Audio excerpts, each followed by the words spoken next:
Break के बाद आपको बताएं कि लाहौर के इलाके इचरा में 12 साला तालिबा नईमा की पुरस्रार हलाकत ने कई सवालात को जन्म दे दिया है। पोस्टमार्टम की इब्तदाई रिपोर्ट के मुताबिक मौत गले में फंदा लगने से वाक़ई हुई है। मज़ीद जानते हैं लाहौर से नुमाइंदा बोल न्यूज़ अरीबा आफ्ताब से, जो इस वक्त मुतासरा फैमिली के हमरा मौजूद हैं। जी अरीबा, बताइएगा।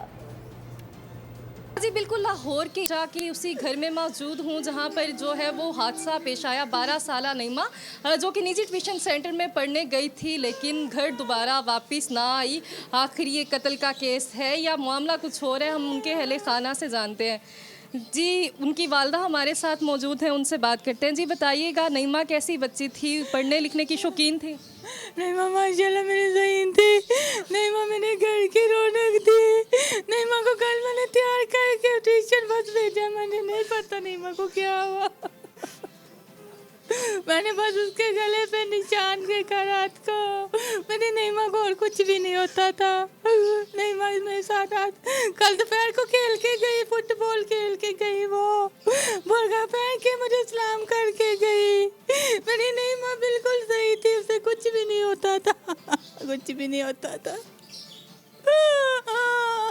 पर मेरी बच्ची ट्यूशन गई, ट्यूशन वाली ने नहीं किया मेरी बच्ची का ध्यान। मैंने ट्यूशन वाली बच्ची का मैंने ध्यान नहीं किया। अगर वो वॉशरूम गई तो ना जाते, उसे ना जाने देते। मेरी बच्ची पर वॉशरूम न जाती। मेरी बच्ची ने क्यों खुदकुशी करनी थी? वो तो मम्मा मम्मा करती थी। मम्मा को आवाज़ दी थी, मम्मा। आप देख सकते हैं कि वालिदैन जो हैं वो किस कदर जो है वो गम में निढाल हैं और इंसाफ के मुंतज़िर हैं। जी।